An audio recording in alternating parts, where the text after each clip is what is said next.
नाव पर बसा गांव। कौन दिशा में लेके चला रे बट्टू ही आए, ठहर ठहर सुहानी सी डगर, जरा देखन दे देखन दे। सुबह सुबह नदी किनारे सरला बर्तन मांजते हुए गीत गा रही थी। बगल में ललिता पटक पटक कर कपड़े धो रही थी। वहीं पास के खेत खलिहानों में किसान धान की रोपाई करते हुए दिखाई दे रहे थे और कुछ खाली खेतों में औरतें सूखे पुल बीन रही थी। बरसात लगने से पहले उन्हें नई मचान जो चढ़ानी है।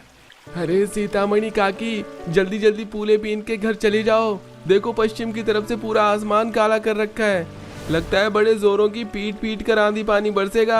अरे सावन भादो का दिन चढ़ रहा है तो बरखा बूंदी अब नहीं बरसेगा तो कब बरसेगा। इंद्र देवता साल भर से सावन भादो में ही तो फुहार बरसाते हैं। अब बारिश के मौसम में ठंड थोड़ी ही ना पड़ेगी। बस काकी, इंद्र देवता ज्यादा मत बरसे, वरना खेतों में आपके बरस धान की फसल की है। थोड़े पानी में ही धान के पौधे की सिंचाई हो जाती है। ज्यादा पानी लग गया ना, अनाज की बालियां फूटने से पहले फसल नष्ट हो जाएगी। ऐसा बोलते हुए गरीब किसान मदन चिंता में पड़ जाता है। तब सीतामणि हिदायत देती है, चिंता मत कर मदन, जितनी फसल तूने जमीन में रोपी है उसका दुगना काट पाएगा। हमारे मटियापुर गांव की माटी में देवी देवताओं का आशीर्वाद है, इसीलिए तो आज तक ना सूखा, ना अकाल और ना ही बाढ़ का कहर पड़ा। हमारे गांव को कभी कुछ नहीं होगा। इतना बोलकर सीतामढ़ी खेत में बीने हुए पुलों का बोझ लेके खेत के डरेर से होते हुए घर चल देती है। नदी के किनारे बसे मटियापुर गांव के निवासी सबके साथ मेल मिलाप से रहते थे। गांव का अधिकतर व्यवसाय किसानी से जुड़ा था। गांव की नदी का दूसरा भाग बाजार से जोड़ता था। गांव का हर एक निवासी नाव के जरिए नदियों को पार करता था। देखते ही देखते मूसलाधार बारिश शुरू हो जाती है। तभी मछुआरा बंसी अपनी झोपड़ी में से जाल उठाकर नदी किनारे बंदी अपनी नाव को खोल के खींचते हुए गहराई में ले जाता है। अच्छा हुआ जो इस वक्त नदी पर कोई नहीं है। जल्दी से जाला डालकर मछली मार लेता हूँ। एक दो मछली भी फंस जाएगी तो काफी है। मुझे अकेले एक पेट के लिए कितना ही चाहिए। एक बार जाला बाहर निकाल कर देखता हूँ, मछलियाँ फंसी भी हैं या मुझ गरीब मछुआरे के नसीब में आज भी नमक पानी पीकर सोना लिखा है। अपने दुर्भाग्यपूर्ण जिंदगी को कोसते हुए मछुआरा जाल नाव में खींचता है। कुछ ही देर में जाल के अंदर इतनी मछलियां फंस चुकी थी कि जाल फटने को हो रहे थे। ये देखकर मछुआरे की खुशी का ठिकाना नहीं होता है। क्या बात है, आज तो जाल में कितनी ज्यादा घोंघा मछली फंसी है। ये तो मेरे पेट भरकर खाने से भी कहीं ज्यादा है। थोड़ी बाजार में बेच दूंगा और थोड़ी अपने खाने के लिए बचा लूंगा। अरे भाग्यवान, जरा जल्दी जल्दी पैर चलाओ। ऐसे जमीन में जमा जमा कर पैर चलाओगे तो नदी पर पहुंचते बरसात छूट जाएगी। मंगरू के बड़बड़ाने पर मंगला कोसने लगती है, मेरे तो करम फूट गए। तुम जैसे धोबी से ब्याह करके सबकी लुगाई घर में बैठकर खाती है, पर तुम्हारे साथ मेरी जिंदगी तो मैल कुचैल के भरे कपड़े पहनने धोने में ही कट जाएगी। बापू ने मटियापुर गांव में क्यों शादी की मेरी। मंगला और मंगरू दोनों बारिश में भीगते हुए गंदे कपड़े धोने के लिए नदी पर आते हैं, जहां वो नदी में मछुआरों को मछली मारते हुए देखकर पिनक जाते हैं। अरे ओ मछुआरे, तेरी मजाल कैसे हुई इस नदी में से मछली मारने की? किससे पूछकर तू अपनी नाव लेकर नदी में उतरा? बेचारा मछुआरा मरता क्या ना करता मंगरू को भड़काते हुए देख सहम जाता है। मंगरू भाई, मेरी झोपड़ी में अनाज का एक दाना भी नहीं था और ना तो इस गांव के निवासी मुझे अपने खेत खलिहान में काम देते हैं, और वैसे भी ये नदी तो पुरखों की बनाई हुई है, तो मैं इसमें से मछली ही तो पकड़ रहा हूँ। तुम लोग तो नदी में ही गंदे कपड़े धोते हो, माल जाल को नहलाते हो और नदी को मैला करते हो। बंसी की बात सुनकर धोबी की बीवी आग में घी डालते हुए कहती है, देख लो जी, ये नीची जात का मलाह हमको साफ सफाई सिखाएगा। बड़ा घमंड है इसको इसकी नदी किनारे वाली झोपड़ी में। अरे तुड़वा देते हैं उसे, फिर देखते हैं कहाँ डेरा जमाता है। बंसी के नदी में मछली पकड़ने के चलते दोनों धोबी धोबिन पूरे गांव में ढिंडोरा पीट देते हैं। मछुआरा जल्दी से अपनी नाव खेव कर दूर किनारे पर लगाकर बांध देता है और झोपड़ी में जाकर आंच जोड़कर अपनी भूख मिटाने के लिए मछली बनाता है। बारिश के थमते पूरा गांव वहां जमा हो जाता है। अरे ओ मल्ला, निकल बाहर। मछुआरे की झोपड़ी से बाहर निकलते सरला ललिता नाक बो सिकोड़ लेती हैं। हाय राम राम राम, इस मछुआरे के देह से कितनी बुरी मछली की भास आ रही है। सही कह रही हो ललिता, मेरा तो जी खट्टा हो गया। सरपंच जी, ये मछुआरा अपनी भूख के लिए नदी में मछलियां निकालता है, पर पाप का भागीदारी तो पूरा गांव बन रहा है ना। मैं तो कहती हूँ इसे हमारे मटियापुर गांव से निकाल दीजिए। सरपंच जी, आप मुझ गरीब की झोपड़ी में आइए आइए। सरपंच जी, मैं तो कहता हूँ इसकी नाव को तोड़ डालते हैं, ना रहेगा बांस ना बजेगी बांसुरी। ये अच्छा उपाय है। जब देखो ये मछुआरा अपनी नाव में बैठ के नदी में मटर गश्ती मारता है। जाओ तोड़ डालो इसकी नाव को। अरे नहीं नहीं नहीं नहीं, तुम सब लोग ठहर जाओ। अरे मेरी नाव को मत तोड़ो, मैंने बड़े कठिन जतन से नाव बनाई है। बेचारे मछुआरे के लाख गिड़गिड़ाने पर भी कोई उस पर दया नहीं खाता है, ना ही कोई उसकी नाव तोड़ने में कोई मोह रखता है। देखते ही देखते नाव तोड़कर उसकी झोपड़ी भी उजाड़ दी जाती है। कान खोल के सुन ले माजी, आज के बाद हमारे मटियापुर गांव के दायरे में दिखाई मत देना। बेचारा मछुआरा बिलखते हुए बारिश में मारा मारा फिर रहा था। वहीं गांव के सभी निवासी अपने अपने घरों में भरे अनाज के खेत में से पूरी पुए पकवान बनाकर खा रहे थे। अरे कहाँ रह गई मनोरमा? आलू की कचौड़ी पकौड़ी बन गई तो जल्दी ले आओ, भूख लगी है जोर की। जी बस लाई। गर्मा गर्म आलू की कचौड़ी खाइए। आहा, क्या बढ़िया खुशबू आ रही है। शुद्ध घी में पके पकवानों का स्वाद ही गजब का होता है। सरपंच सुहानी बारिश को देखते हुए चाव लेकर गपागप पकौड़ी खाने लगता है। अरे वाह भाई वाह, क्या करारा आलू चाप बनाया है तुमने भाग्यवान। बस ज्यादा मक्खन मत लगाओ और पकौड़ों से ही पेट मत भर लेना, थोड़ी जगह बचा कर रखना। दूध पुए भी बना रही हूँ। क्या बात है, दूध पुए का नाम सुनकर मेरे मुंह में पानी आ गया। मम्मी, तुमने ये गुड़ के गुलगुले एकदम चाशनी जितने मीठे मीठे बनाए हैं, खाकर मजा आ गया। मेरी मुनिया को गुलगुले इतने अच्छे लगे और खा ले। जहाँ पूरा गांव बारिश में अपने घरों में खा पी कर आनंद कर रहा था, वहीं बंसी भूखे प्यासे भटकते भटकते घने जंगल में पहुंच जाता है, जहाँ बहुत सारे मोटे मोटे तने वाले पेड़ पौधों से जिसकी जड़ें जमीन में फैली हुई थीं, हर घने पेड़ के नीचे जंगली जीव जंतुओं ने अपने बच्चे के साथ शरण ली हुई थी। कुछ नीलगाय अपने बछड़ों के साथ जंगल में घास चर रही थीं, वहीं गिलहरी बंदर डालों पर कूद रहे थे और पंछी सूखे तिनके चुनकर अपना घोंसला तैयार कर रहे थे। उस इंसानों से भले तो ये बेजुबान माल जाल हैं, कितने मेल जोल से रह रहे हैं, मगर मेरा क्या अपराध था जो मेरी मड़ाई उखाड़ दी, नाव भी तोड़ दी। बंसी अपनी नाव और झोपड़ी के टूटने का गम बर्दाश्त नहीं कर पाता है। इसके बाद बंसी सारा दिन उसी नाव के गम में गुजार देता है। उसके बाद उसे एक भविष्यवाणी होती है। इसके बाद बंसी नाव बनाने की तैयारी में जुट जाता है। सबसे पहले वो जंगल के सबसे मजबूत तने वाले देवदार, शीशम, सागवान के पेड़ों की परख करता है और उन्हीं को कटाई के लिए चुनकर अगले दिन से लकड़ियां काटकर नाव बनाने की शुरुआत करता है। लगभग ऐसे ही 2-4 हफ्ते गुजर जाते हैं। दूसरी तरफ किसानों के देखभाल से सभी के खेत में लगे धान के पौधे बड़े हो जाते हैं। मदन, मेरे तो खेत के धान के पौधे में बालियां लग गई हैं। 1-2 दिन में फूट जाएंगी और कार्तिक लगने से पहले कटाई कर लेंगे। अरे तेरे मुंह में घी शक्कर किशन, भगवान करे हमारी फसल अच्छी हो ताकि हम अपने माटी के मढ़ई वाले मटियापुर गांव में अपने घर पक्के करवा लेंगे। जहां मटियापुर गांव वालों की आंख में नया गांव बसावट करने का सपना सज रहा था, वहीं बरसाती काली काली घटाएं अपने अंदर ढेरों पानी समाकर तेजी से मटियापुर गांव की तरफ छा रहे थे। एक दो दिन में सबके खेतों में धान की फसल फूटकर लहलहाने लगती है। पिताजी पिताजी, इस बार तो हमारे खेतों में कितनी बढ़िया बासमती चावल लगे हैं। बेटा, इस बार तो खेत में बहुत अच्छी उपज हुई है। साल 2 साल बढ़िया आराम से बैठकर खाएंगे तो भी अनाज खत्म नहीं होगा। तभी आसमान में जोर से बादल गरजते हैं। बूढ़ा रामू आंख उठाकर गांव की तरफ बढ़ते बादलों को देखता है। अरे देखो, उत्तर दिशा से बादलों का बवंडर आ रहा है। ये तो किसी प्रलय का संकेत है। आज ही कटनी कर लो। अरे कुछ नहीं आएगा रामू काका, हवा चलेगी, बादल उड़ जाएंगे।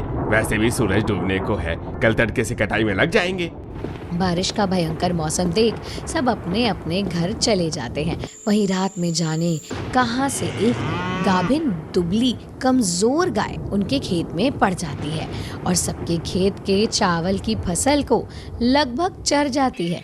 अगली सुबह सभी किसान हंसिया लेकर फसल की कटाई करने आते हैं तो गाय को खेत में पड़ा देख लाल पीले हो जाते हैं। हे भगवान, इस गाय ने तो हमारी इतनी महंगी बासमती चावल की फसल खा डाली। अब हम व्यापारी को क्या सौदा करेंगे? इस गाय के चलते हमारी सारी आस खाक हो गई। इस गाय को तो मजा चखा के रहूंगा। गुस्से में भड़क कर किसानों का झुंड गाय को घेरने लगता है। गाय अपने बचाव में सींग मारती है। मदन किशन, जरा संभल कर, मरखा है ससुरी। सरपंच जी, इसको जाने नहीं देंगे। तभी लाठी उठाकर सब गाय को मारते हैं, जिससे वो करहाती हुई दलदली खेत में पड़ जाती है। पिताजी पिताजी, उस गाय को छोड़ दीजिए, देखिए उसे दर्द हो रहा है। हाँ जी, जाने दीजिए, उस गाय को गर्भवती है वो। अब तो फसल खा ली उसने और भगवान की दया से हमारे पास बरसात में पोषण करने लायक तो अनाज है ही ना। सारे किसान कसाईयों की तरह गाय को मार मार के अधमरा कर देते हैं। तभी आसमान से कर भरी बिजली चमकती है और मूसलाधार बारिश में गाय मरे हुए बछिया को जन्म देती है। तभी गाय की आंख से आंसू बहने लगते हैं और एकदम से तेज रोशनी के साथ गाय में उन्हें देवी देवता दिखते हैं। तुम कसाई किसानों ने जरा सी फसल खाने के बदले मेरी बछिया के प्राण ले लिए। ये मेरा श्राप है कि मेरी बछिया की मृत्यु इस गांव के हर एक निवासी के सर पड़ेगा। धरती की सारी उपज नाश हो जाएगी, सबके घर उजड़ जाएंगे और ये गांव बाढ़ का प्रकोप झेलेगा। बहते आंसुओं से गाय अपनी मरी हुई बछिया को जीभ से चाटते हुए ममता जताती है और प्राण त्याग देती है। देखते देखते उसकी आंखों से बहते आंसुओं की बूंद मटियापुर गांव की मिट्टी में जैसे ही समाती है, आसमान में जोर से बिजली कड़कने के साथ मूसलाधार बारिश शुरू हो जाती है। सब लोग अपने अपने घर में चले जाते हैं। लगातार 2-4 दिन तक बारिश नहीं रुकती है। बूढ़ी सीतामढ़ी अपनी चौखट पर खड़ी होकर बारिश के उस कहर को देख रही थी। इससे पहले आज तक कभी भी मटियापुर गांव में इतनी बारिश नहीं देखी। लगता है इस गांव पर प्रलय आई है। इन किसानों ने उस बेजुबान गर्भवती गाय को मारकर जो पाप किया है, उसकी सजा पूरे गांव को भोगनी पड़ रही है। सीता, देखते ही देखते बारिश के साथ साथ तूफानी हवा साए साए बहने लगती है। मटियापुर गांव का मौसम एकदम काला हो जाता है। बिजली चमक रही थी। लगातार की बारिश के चलते गांव के नहर नदी का पानी उफान कर पूरे गांव में बहने लगता है। वहीं मुनिया भूख से मचलते हुए रोटी मांगती है। माँ जी, मुझे बहुत जोर से भूख लगी है, कुछ खाने को दे दो। ललिता, देख बोरी के अंदर अनाज रखा है ना, मुनिया को पका कर दे दे, मुट्ठी भर खा लेगी। जी बनाती हूँ। ललिता जैसे ही अनाज की बोरी खोलकर देखती है तो अनाज में कीड़े लग चुके थे, जिसे वो घिन्ना कर रह जाती है। हाय, अजी अनाज की बोरी में तो कीड़े लग गए हैं।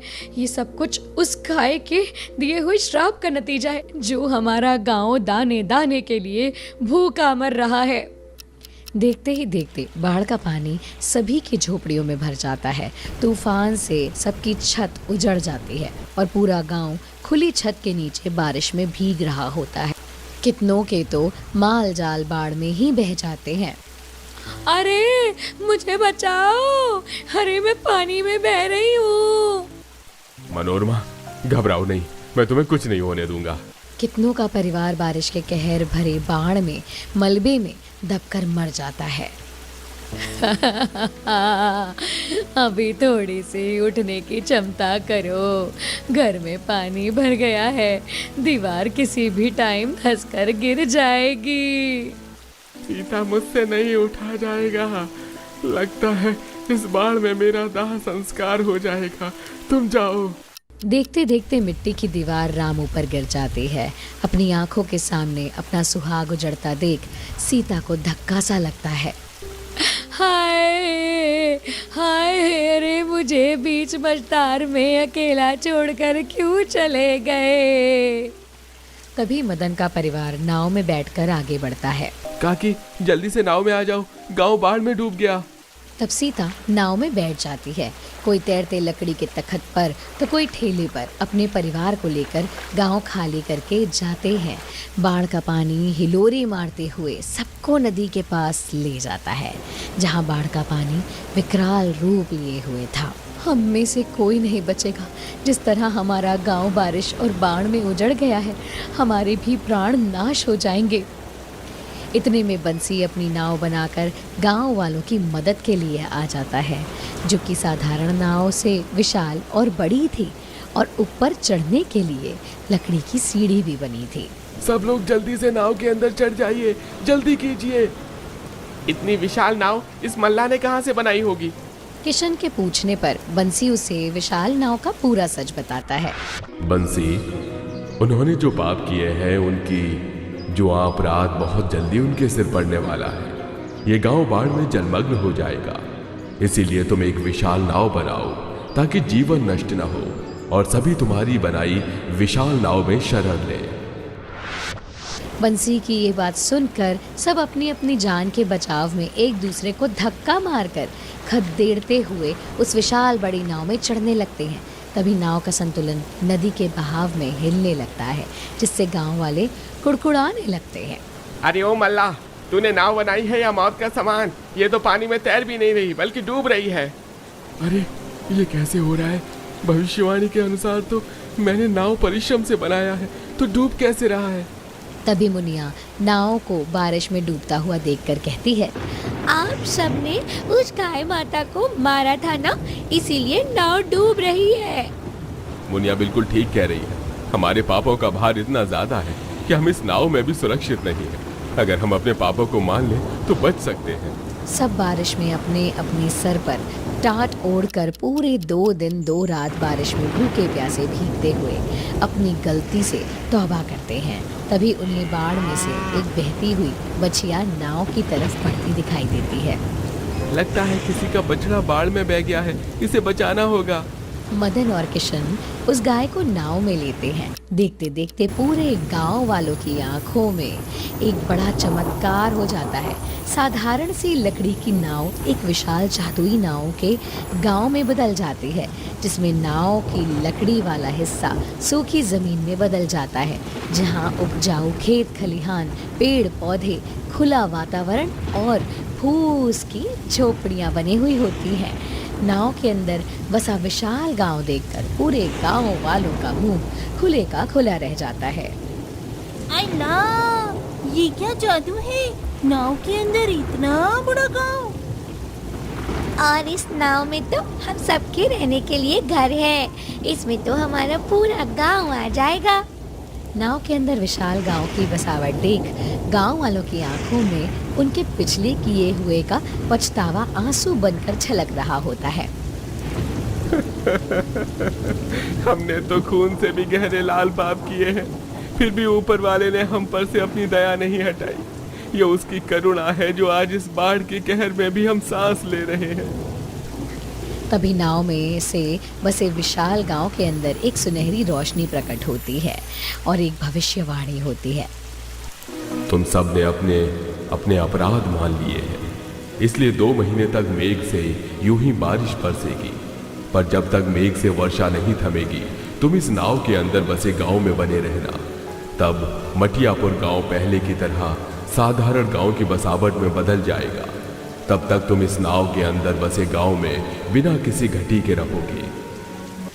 इसी के साथ पूरे गांव वाले अपने अपने परिवार के रहने के लिए नाव में बसे गांव के अंदर आते हैं और अपने अपने रहने के लिए एक झोपड़ी चुन लेते हैं। माँ चलो ना, जल्दी से झोपड़ी के अंदर चलते हैं। बारिश में भीगकर ठंड लग रही है, भूख भी। मुनिया को भूख से खाने के लिए लगता देख ललिता की आंखें डबडबा जाती हैं। बिटिया, इस गांव के अंदर बसे गांव में अन्य का एक दाना भी नहीं उपजा है, तो खाने को कहाँ से कुछ मिलेगा। ऐसा सोचते हुए ललिता मदन जैसे झोपड़ी के अंदर आते हैं तो उन्हें भरपूर अन्न के बोरे भरे मिलते हैं। खाना पकाने के लिए मिट्टी का चूल्हा, बर्तन भी उपलब्ध होता है। मामा देखो, झोपड़ी के अंदर तो खाना बनाने के लिए चूल्हा भी लगा है और बर्तन भी है। जल्दी से मेरे लिए गर्मा गर्म खाना बना दो। हाँ ललिता, जल्दी से कुछ पका दो, खाने को कुछ नहीं खाया। जी बनाती हूँ। तब ललिता चूल्हा जोड़कर खाना बनाना शुरू कर देती है और कुछ ही देर में गर्मा गर्म खाना बनाकर परोसती है। कई दिन रात भूखे रहने के बाद पूरा गांव खाकर तृप्त हो जाता है।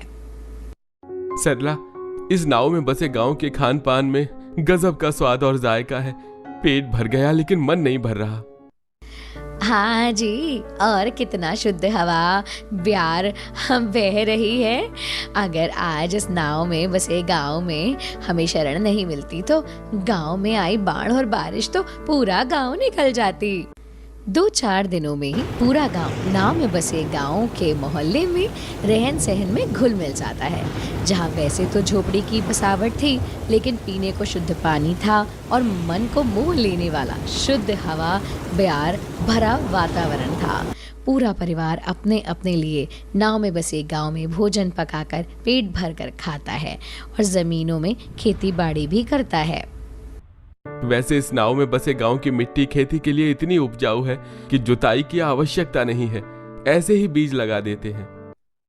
हाँ भाई, वैसे भी 2 महीने की बरसातें हैं, तब तक परिवार का पेट पालने के लिए साग पात ही उगा लेते हैं।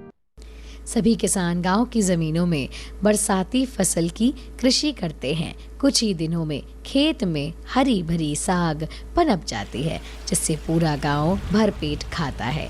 वहीं दूसरी तरफ लगभग 2 महीने तक मटियापुर गांव में मूसलाधार बारिश होती रहती है। वहीं विशाल नाव के अंदर बसा गांव नदी पर ही तैरता है। नदी में कितनी भी तेज तूफानी लहरें उठें, लेकिन नाव में बसे गांव पर कोई असर नहीं पड़ता है। अंत में बारिश थम जाती है और गांव पहले की तरह ही हो जाता है।